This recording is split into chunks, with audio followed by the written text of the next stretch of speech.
Hello, I bring great news today for our two parishes and our three churches. As you'll know, for the past 17 months, Alice Watson has been our full-time curate in one of our parishes, and for the past year she's also been the curate at All Saints. Alice has brought so much to the life of our three churches during her time here. Curacies normally last around 3 years, and so it's possible that Alice is already around halfway through her time here. But the role of a curate is really able to take off in a new way in their second year, once they've been priested. And in the new year, I'm asking Alice to step up and play a far larger role in the running of our parish from week to week, especially in organising worship.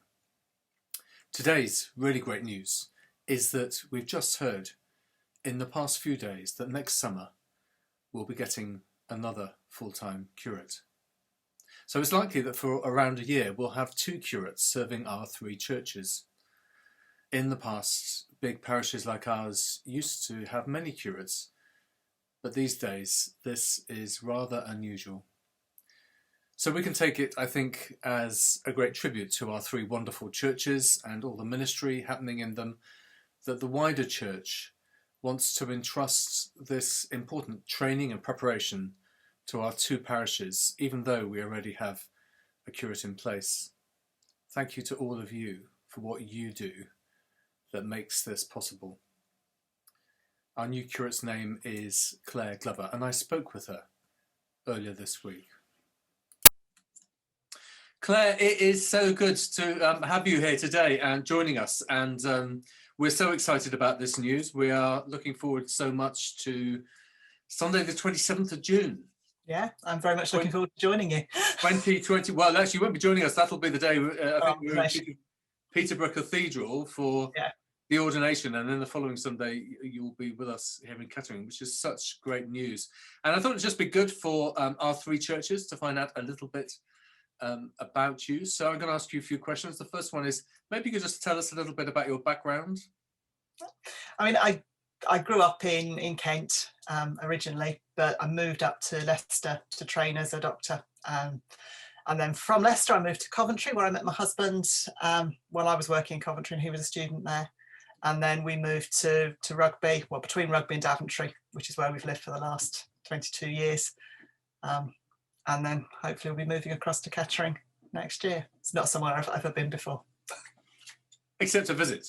Except to visit, I can look round. But clearly you and I have been having conversations over a few months here in Kettering. But so you presumably, the geography of the different dioceses is a bit odd. So you're with us because you're in that little corner of the Peterborough diocese, which goes down quite close towards Coventry. And from where I live, it's about 2 miles to the boundary with Coventry diocese. Yeah. So we are the kind of most easterly, most westerly part of Peterborough diocese. And actually from where I live, it's closer to get to Coventry, Birmingham, Leicester and Oxford cathedrals than it is to get to Peterborough. Well, we're very fortunate that you're the right side of the boundary. And I speak as someone who started off life as a Coventry ordinand a long time ago. So tell us just a little bit about how you experienced the call to ordained ministry. I mean, I think for me it's something that's always been there.